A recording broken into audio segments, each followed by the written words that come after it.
Hi, this is Uber here. Agenda is going to be pretty simple. I'm going to do a witnessed Uber at Ziri. And then with that, I should be able to have a feed up for doing. I really want to get the challenge for the feed invitation. So, and also the slot. Let me see if I have a feed to begin with. I think I do. Okay. Just need to roll this 80%.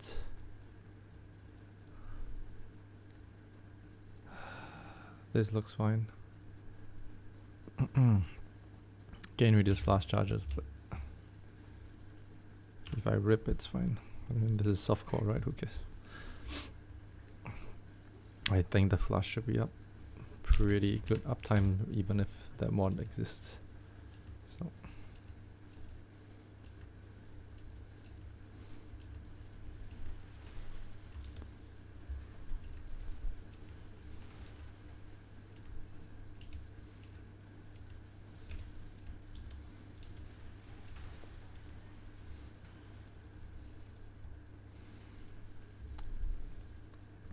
So far this build, I haven't done any of the Ubers yet, but I've done Sim30 multiple times.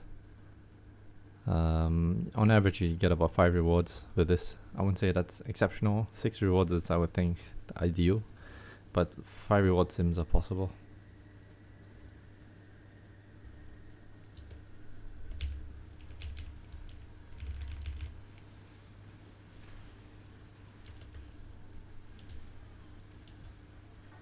Where's that on?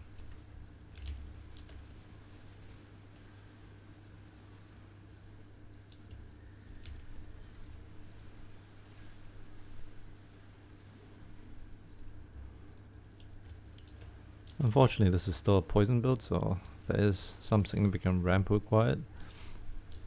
Forbidden Rite can't really preload the arenas like Spark can. So the next transition will probably be to Spark. Yeah, I've got most of the items for it. It's just a matter of getting the rest configured and stuff.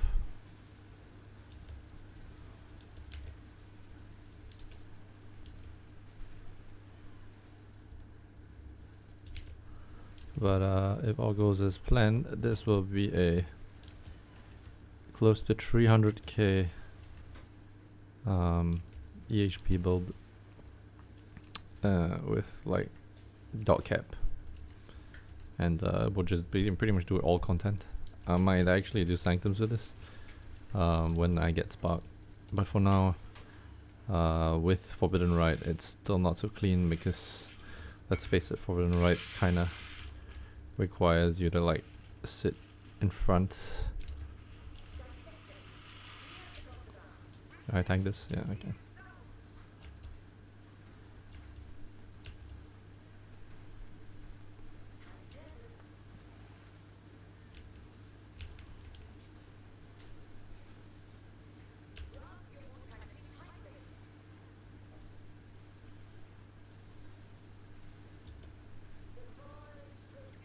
I want to see if I can tank the Flame Blast, so that would be interesting to see.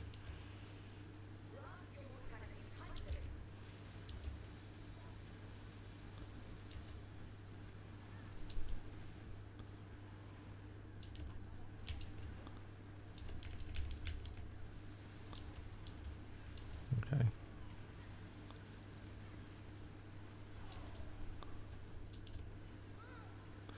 I mean, on the bright side, usually poison takes time to ramp, correct? So it's a bit annoying.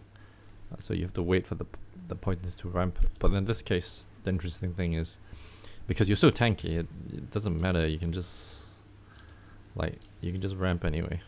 Like, what can they do to you? Yeah. We'll have to see if I'll have the same performance in the field.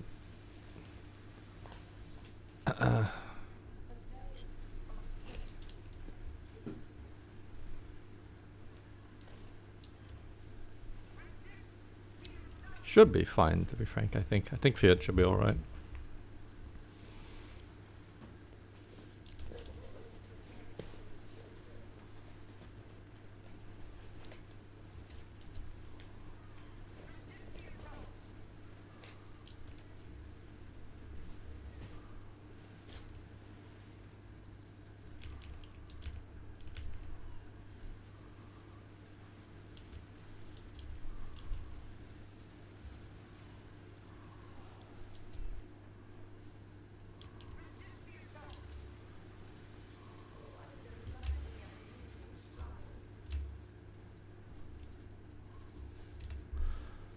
Okay, time to do the feed. I don't think it'll be deathless, but if it is, whatever, you know.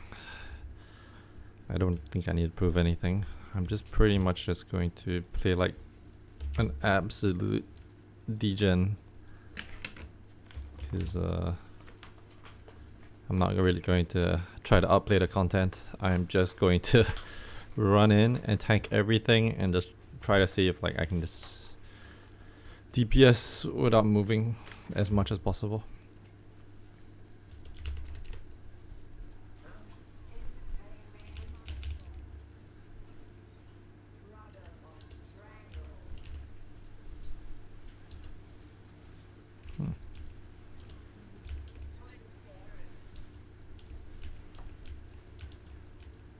Oh, I didn't know the challenge can be done here.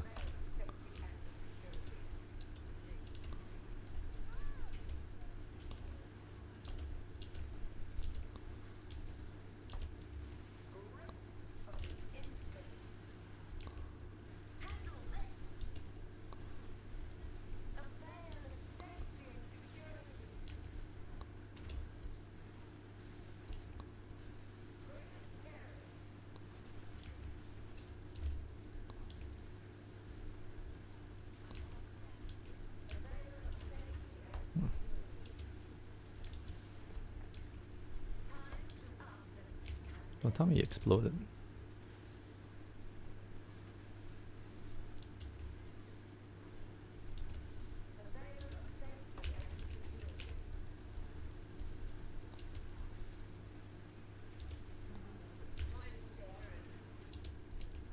I should have just stood in there, right? Oh, I'll just stand it now and see if it does anything. I don't think it does anything. So you can imagine, right, if I'm running Spark, how much more damage I'll be doing than Forbidden Rite. Because Forbidden Rite just requires me to actually stand there and hit things, right? That won't be a case at all with Spark. So Spark, I just stand there in one corner and I just spam. But yeah, the build is really, really tanky. This is just insanely tanky. So I want to briefly run through you what makes it tanky, and then also wait, that's nice. I want to run through you what. Oh, okay. I want to run through you what makes it tanky, and then do a brief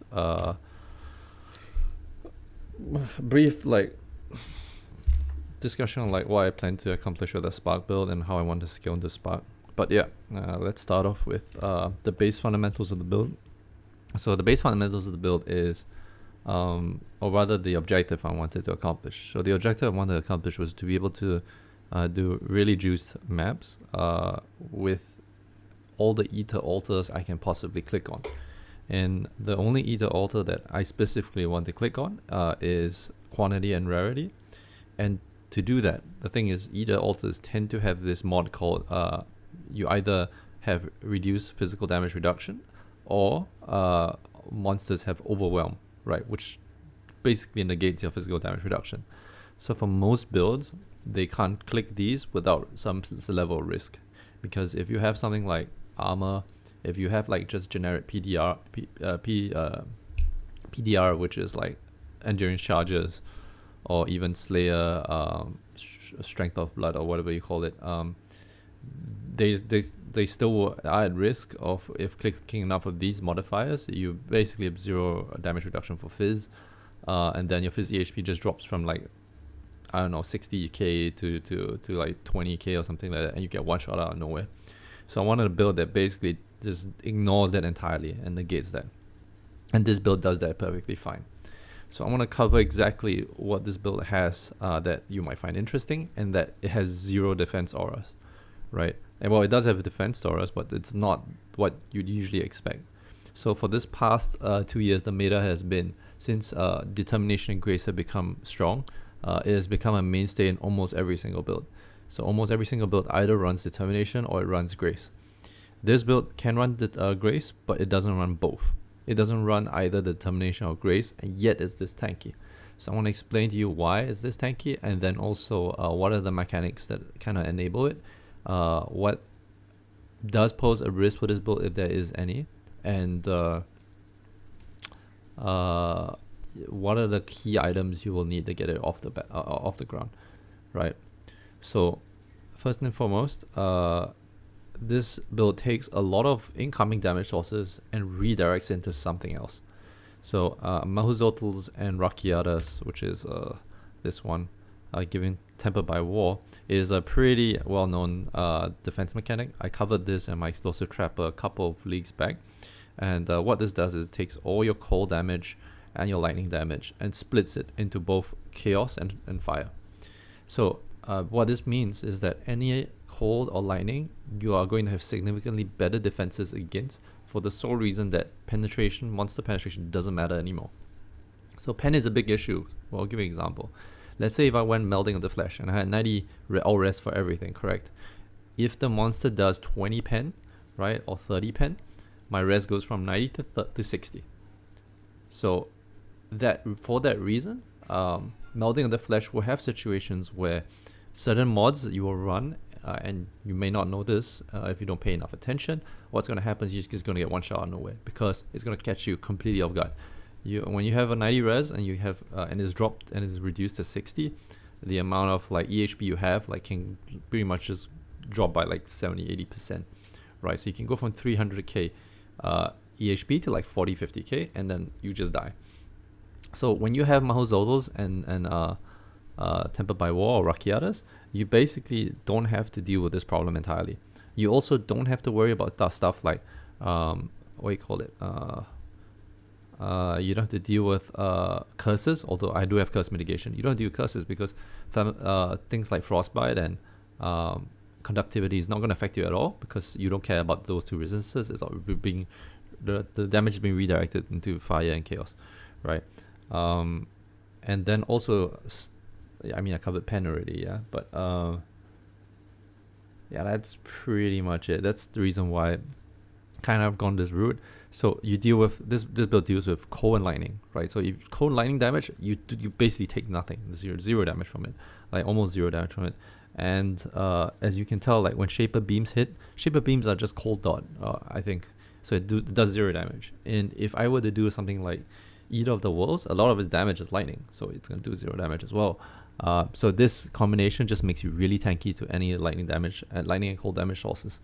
All right, so how do you then deal with the remaining 3 damage sources? So the remaining 3 damage sources that you will get from enemies are physical, fire, and chaos.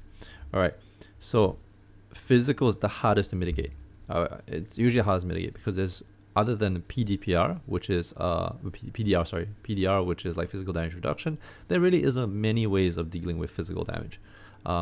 Most people would do this. What they would do is they would take some portion of the physical and have it redirected as something else. So like physical taken as elemental or physical taken as chaos, for example.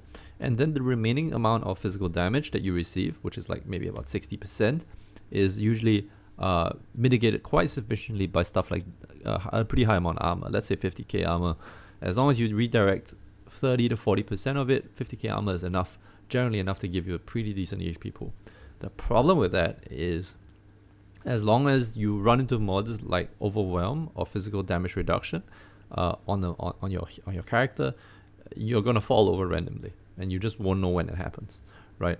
Some builds deal with that very well. For example, I would consider Lawweave Transcendence and Eternal Damnation builds to be a clear example of another very, very tanky setup, which transfers all of physical into elemental, and then you have not only the elemental damage reduction, you also have not only have the percentage elemental damage reduction, you're splitting into like 3 different elements, and then the amount that is split is then reduced by armor, which is almost like you basically take negligible damage. The problem with Lawweave Transcendence builds is it doesn't deal with anything with DOTs. It's only hits, right? And that's the reason why I feel that Mahuzotls and Tempered by War, and then this last new addition that I've added in, which is Doppelganger, is probably a way better defensive setup than Lawweave Transcendence, and it's way better for the sole reason that you actually deal with dots. You deal with dots very, very well. So let me explain to you how you deal with dots, right? So the damage you take from physical, in this case, you do get a 40% damage reduction on your dot, and then you also have ways to manage the DOTs, like bleeding and corrupt the blood through either flasks or immunities. But generally, then I don't think there are a lot of like damage over time, non-ailment based damage over time sources. So yeah, actually, come to think of it, it's not that big of an issue. But yeah, so damage over time for chaos is mitigated by the doppelganger. So that's 39% less. You can go up to 40%. So even if I'm taking dots, I think there was a video where I put up where I was walking the serious storms and I wasn't dying. I mean, if I stood there long enough, I would probably die. But then you're getting significant amount of mitigation, mainly because the damage over time you're taking for chaos is being reduced by this. And also being reduced by the fact that you have pretty high amount of chaos resistance. So let me show you the amount of resistance I have. Let's say if I get all my flask up, and then I get the proc for Everlasting Sacrifice, I have 88% to both fire and chaos resistance. So I'm basically reducing it by 88%. It would be nice if I could get the 90, but that's perfectly fine the way it is. So not only am I reducing it by 88%, I have doppelganger reducing the amount by a further 40% or 39%. Yeah. I think the downside with this setup compared to Lawweave Transcendence is that it doesn't have very good ways of dealing with a lot of small hits, right? So for Lawweave Transcendence, you deal with the small hits because you basically mitigate them to complete zero with determination. But in this case here, there is no determination. There's no way to like reduce small hits, so you're just gonna take them outright. So what actually I have utilized, and I think it's very weird that this has not been emphasized as much this league, even though it hasn't been nerfed. Blood Notch and Immutable is basically the best way of dealing with small hits. It basically functions as a what's the term for it? It's like an Aegis Aurora, right, for life-based builds. And it's an Aegis Aurora for life-based builds that doesn't require you to actually max out something like block, right? In fact, all you need is pretty much this thing here, which is stun thresholds based off 60% of energy shield instead of life. And then as long as you have Eldritch Battery, you basically have 0 energy shield. So I'll give you an example. Yeah, here you go. It's like you have 0 energy shield and yeah. And you know, you basically will, every hit will stun you, and you recover 59% of the hits that you take, of your stunning hits, right? So you're never gonna die from a lot of small hits. And then also you have like ways to deal with the size of that hit, right? So as I said already, you have the damage reduction, you have the redirection, and you have the doppelganger. The last thing you have is actually Petrified Blood and Progenesis, right? So Petrified Blood and Progenesis, what it does is it takes a very big hit and it spreads it out over a longer period of time, right? And both Progenesis and Petrified Blood kind of do that, and they are multiplicative with each other. You can improve Petrified Blood with something like a Ashes, because the 30% quality is going to improve the quality of this. So it goes from like 74% to like 66%, right? So you're gonna mitigate so much of that damage just with like a bloody Ashes of Stars. Anyway, the other thing is the Progenesis. And Progenesis, you can't really keep this up permanently unless you're a Pathfinder. So with this particular combination of stats, it makes you extremely tanky, like really, really tanky. If you saw early on in my Feared fight, imagine if I dealt like, I don't know, even 50%, even if I did 50% less damage, the fight would still be fine because there's nothing really much that can kill me. And you know, the only thing that really kills me is me standing in like DOTs that stack up on each other, and I don't move at all, and then it overwhelms my regeneration, my flask life gain. Sorry, my flask recovery. Yeah, but yeah. So, oh yeah, the last thing. So the last thing with dots, right? So as Progenesis is spacing out your damage, how do you then deal with the incoming damage? You can use recoup. But in this case, I've opted to just completely rely on Flasks. So Pathfinder has this thing, Master Surge, and life flask effects are not removed when unreserved life is filled. Life flask effects do not queue, and 50% less life recovery from Flasks. Now, how do you steroid your life flask, right? And for one, you have a lot of mods that improve flask effect. So like this one. And Pathfinder inherently has a lot of flask effect, right? Next, how do you have uptime on this? You have uptime on this by getting like 3 flask charges, life flask charges from these, and then you have also the 3 from here. So you're gaining pretty much 6 charges every 3 seconds.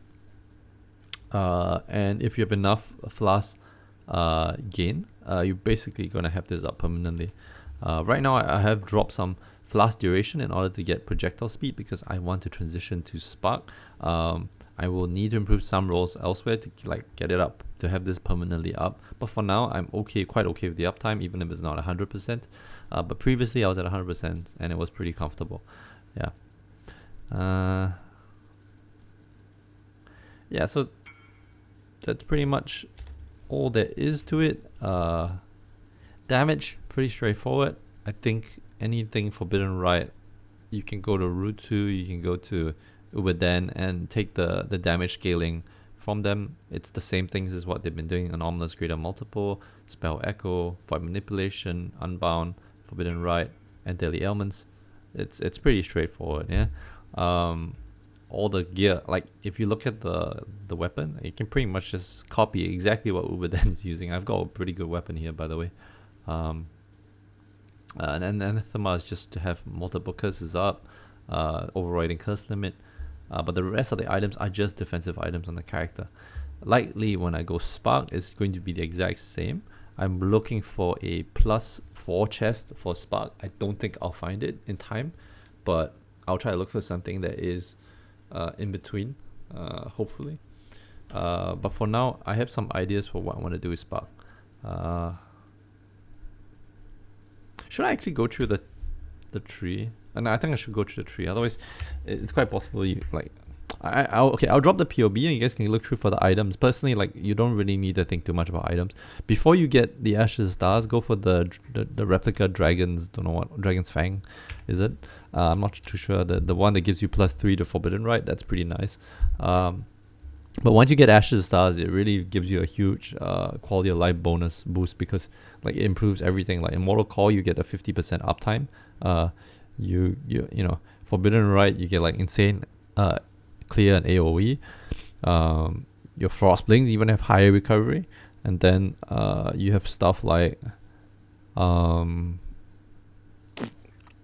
what was it again? Oh yeah, Divergent Hero Agony. You get like loads of poison chance, which you can drop off your clusters. And then Petrify like gets steroided, right? So Petrify gets steroided. Yeah, that sort of thing. Oh yeah, your curses get a bonus as well. Like curses all get a boost. So yeah. Other than the Ashes, like you'll go a Dragon Fang, and the rest of it is pretty much the same. I actually, when I first started this build, I used a Dragon's Fang, and I was using Apep's Rage because Apep's is so cheap, right? And then I was using the Replica Sword of Divine is kind of like mandatory. Yeah, Maho Zoltals and Doppel is mandatory as well. The Flasks. Okay, let's talk about. I'm really unstructured here, but I haven't really like thought this through enough to be able to be very concise about this. So for the Flask, for Life Flask, you want cautious, so more recovery when used on low life. When you see when I drop to low life, I hit this Flask, it pushes me to max immediately, right? And then the immunity bleeding and corrupted blood, it's only because I do have immunity corrupted blood, but I don't have immunity bleeding at the moment. And usually you get immunity bleeding on your Anathema implicit. The problem is people are like charging like 20 divines for it, which I think is stupid, right? I don't think it's worth that much. So I'd rather just get the cast speed here and just still use this blast. Anyway, Perpetual Quicksilver gives you pretty like almost permanent uptime. So a lot of mobility, a lot of cast speed, so a lot of like quality of life. Alchemist Ruby Flask, as I mentioned, there's only 3 damage sources you're taking right now, and this deals with fire. So fire is one of the main sources of damage you take. In this case, you're reducing it by you're taking 20% less fire damage taken, so this includes dots, and then also it's increased by 25%, so 25% effect on this is a 1/4, so this is a 25% less damage taken, right? And along with the other bonuses on your gear. Replica Sorrow Divine is important because it allows you to have life recovery from Flasks applied to energy shield during effect.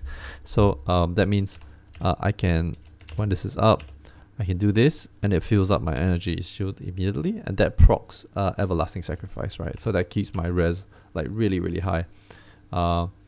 Then you have Progenesis as well. This is completely optional. It is definitely a huge EHP bonus, but if you can't afford this, what I would suggest is you go for your determination, and then you run like an you go evasion and you run an evasion flask, and that should just be about as tanky. I would surmise. I do like this combination just because I can afford it, but if you can't, that's perfectly fine. I'll go through the passive tree, but let me talk about this belt. So interestingly, I don't think enough people are doing this. The implicits on synthesized belts can be very, very nice for Pathfinder, and I'm surprised that not enough people are looking at this, right? I don't know why a lot of people like Stygians, but personally, if you look at this particular belt, this is quite good. Like, I would say this is like 20 divine kind of good for a belt. And I bought this for 2 because no one was looking in the market, and the guy who was selling it to me said, look, I had it up for a while and no one was buying it. So it doesn't make sense. I guess not enough people are scrutinizing or looking out for synthesized belts, but I think synthesized belt implicits for a Pathfinder is actually probably BIS if you can find the right set of implicits. Yeah, so let's talk about the passive tree, and this is probably important because it covers tattoos, and tattoos are a very new thing, so yeah. Anyway, the main pathing of the tree is almost exactly like Uberdan's tree. There are some things I have dropped. For example, I didn't go here and I didn't get the curse effect. I'm also going Rakiadas here, and also I'm going to talk about the major, so the rest of it. So if you look at all the dex ones, they are projectile speed now, but it used to be flask duration for me, just to keep my flask up. As I got better flask and I got like a better belt, I didn't really need the flask duration as much. So as I'm transitioning to spark, I want like projectile speed, just for more damage. So I'm trying to change them all to projectile speed. Yeah. Let's talk about the interesting ones, right? So this one here is Loyalty Tattoo of the Ahuana. Ahuana Spirit is great because it gives you 10% cell suppression, reduced damage taken, which is quite insane if you ask me. And the uptime is pretty good. I think it's 12-second duration on a 20-second cooldown, which means it's up about 3/5 of the time. So that's 60%, right? So it's up 60% of the time and reduces your spell damage by about 20%. The spell damage you take by about 20%, right? After suppression, which is already a lot, by the way. So it gets even better. So this is like super good. This is 2 max resistances, so the Ornate Tattoo of the Makanga. This is new. This is a new tattoo that came out. It works for us very well because you're already going to take like 5 nodes here, right? You're going to take the Temple by War. You're going to get all these pathing nodes. So you're already taking 5 nodes here. So when you get this, you're only adding 3 extra nodes just to get +2 to fire and +2 to chaos. And personally, getting +2 to fire and chaos is extremely expensive. You won't be able to get it elsewhere on a tree effectively. So with just like that, you kind of got a lot of like res, right? Rakiadas, Tempered by War. There are 2 that I like, but there are 2 numbers that I like. But I would say 10055 is probably the best because it gives you not only 2 sources of fizz damage from hits taken as fire, as well as 4% life, but down here it gives you 20 strength as well. So it takes a lot of pressure off your suffixes, allows you to then invest more into stuff like tattoos, right? So yeah, this, if you can look up this one's like really, really good, 10055. The other one I have up, I'm selling this because I think it's nice, but it's not as great because you lose out on 20 strength, right? And that is this one.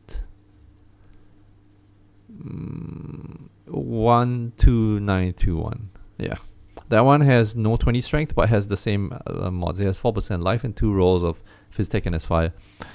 Okay, so as you path here, okay, you're gonna do this. This is very interesting as well. This is a new tattoo, and This is actually sleeper OP, right? Because this gives you 25%, 25 to maximum life per allocated journey tattoo of the body, and with this particular tree, you can stack up to 3 of them. What that means is that in 3 points, okay, for me it's 4 extra points. From 4 points, you basically get an additional 225 life, right? Which is about half, almost close to half of that of the Calm's chest for 4 points, right? And if I don't have this, my life goes to like 4.8 or 4.7 or something. With this, it goes to 5.4. So this is pretty insane. So 25% the maximum life per allocated journey of the body. So you have one of it here. You're also going to have one of it here. And one of it here. So all of these are strength notables, right? And because you're on the right side of the tree, you're going to have access to them pretty easily. So it's just stacking them up gives you so much life, right? Just 5.4 is pretty insane, right? So you path here. You're getting these ones, fatal toxins, and as an enemy's poisoned by you can't do critical strikes.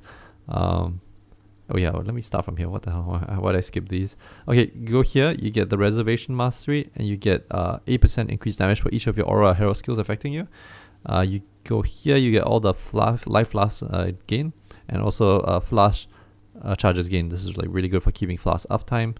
Your Rakiaras is here, so you take Supreme Ego. You get the socket and a notable. So you get the sockets here, just for your Rakiaras. You path here, you get chaos damage over time multiplier. You can get max 1 to max chaos res, or you can get this, which is 10% more damage to enemies which have energy shield. I don't know why I have this actually. Personally, I can probably drop it, but yeah, it is what it is. Anyway, so you path up here, you're going to get the evasion and life nodes, and then the 15% to suppression, chances to suppress soul damage if equipped. Helmet, body armor, gloves, and boots all have evasion rating. Doppelganger, guys, is a evasion based armor, and the rest is our res, so you should be able to get this pretty easily. You path here. Okay, you get the journey tattoo of the body. You path here, you're gonna get the poison nodes. This is like really good because these are a global chance to poison. It doesn't matter if it's attacks, doesn't matter if it spells, and doesn't matter if it explodes. And the last part is the most important. This means that you're going to get chance to poison on your explodes itself, and that poison explodes can proliferate more poisons because you're a Pathfinder, and then that can also create more explosions. So you can have pretty interesting chaining reactions. I think I covered that before on my Trickster, for my Spectral Helix Trickster a couple of leagues back, Mirror of Kalandra, I think. But yeah, sorry, Lake of Kalandra, sorry, yeah. So enemies poisoned by you cannot do critical strikes. This is a pretty nice and pretty strong EHP layer. You path here, you're going to get the Cluster Jewel Socket. What you're going for is Touch of Cruelty, Unspeakable Gifts, and Unwavering Evil. Unspeakable Gifts is here only because it gives you 10% chance to explode. It's your only source of explode on this build, and this helps you a lot with clear. Right. You path here, you can have medium clusters. Unwavering Evil works with Blood Notch and Immutable, because it just says ignore interruption from stuns, but you still get stunned anyway. So you still get the recovery. Brute for Potency is probably one of the best medium cluster nodes you can probably get. So yeah. Socket for jewels. I don't have. This is actually my worst jewel. I have no idea why I haven't replaced this yet. But increased damage with poison, maximum life, and chaos dot multi, and chaos damage. Like some of the best damage based nodes for poison builds. So I do get those. In this case, in this area here, I have Spy Concoction, so it gives me Alchemist Genius, as well as Brute for Potency, as I mentioned. That's really good. And then another small socket. This one gives me. This is a nicer jewel. I wish I had 2 of these, but unfortunately, I only have 1. All right. But yeah, damage with poison, damage over time, chaos damage, and maximum life is all good. Path here, you get the suppression nodes. You path here, you get the socket. You also get another rare jewel. This one has corrupted blood on it. Path here, you get life nodes, 50 to maximum life. This is a dex node, and this is suppression and life. Path here, get the natural remedies, so increase effect with flasks applied to you. This is great for EHP. Path here, get the suppression nodes, and the life flask gain 3 charges when you suppress spell damage. You're going to suppress a lot of spell damage, so that means your life flasks are going to be up pretty often, and this allows you to just spam it.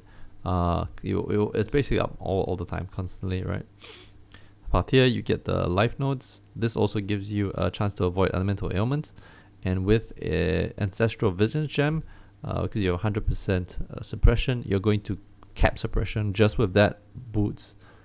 This boots and Ancestral. Right, so you path here, you get another cluster, and this cluster will be Unholy Grace, Touch of Cruelty, and Unwavering Evil. So this puts Unholy Grace here and Touch of Cruelty here. Then you get the 2 extra sockets. This is for Blood Notch and Immutable, so that's your combination to prevent you from dying from hits.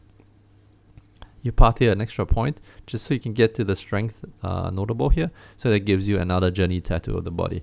Let's talk about the top side of the 3. So you path here, and you're going for these because it gives you strength. These nodes give you a lot of stats. It also gives you, which takes pressure off your gear for tattoos, right? So it gives you a lot of stats.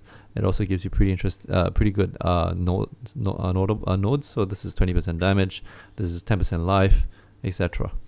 Right? So you path here, you're getting the Leaf Shade. This is to help you deal with DOTs. Leaf Shade is like one of the best keystone for DOTs. And also because you have 100% ailment avoid, that means duration ailments on you, it doesn't really matter as much. Yeah. You go here, you get the Life and Energy Shield Mastery. Stun threshold is based off 60% of your energy to shield instead of life. This means that all hits will stun you, and basically helps your Blood Notch and Immutable combo. You path here, you get this one. So this is a Dex notable. Honored Tattoo of the Berserker. You gain Onslaught for 4 seconds on hit. This is very good quality of life and very good damage. And I think it's a pretty cheap node. You don't have to run a Silver Flask for that reason. So yeah, definitely go for this. And then your 3rd Journey Tattoo of the Body. Right. Path here, you're getting your 3rd cluster. And this 3rd cluster is going to be same as your 2nd cluster. Chaos skills have 10% chance to hinder. So there's Touch of Cruelty, Unholy Grace, and Unwavering Evil. And then I have a Watcher's Eye here. I have a very good Watcher's Eye, to be honest. It could only be topped by, for example, replacing one of these modifiers with like damage over time multi-malevolence.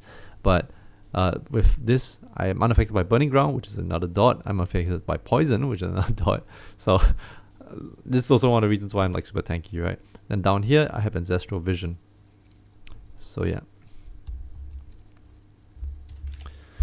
Something to note for, I think you need about 30% AoE to hit 5 projectiles on a boss with Forbidden Rite and Anomalous GMP. So you get 10% area effect here, 10% here.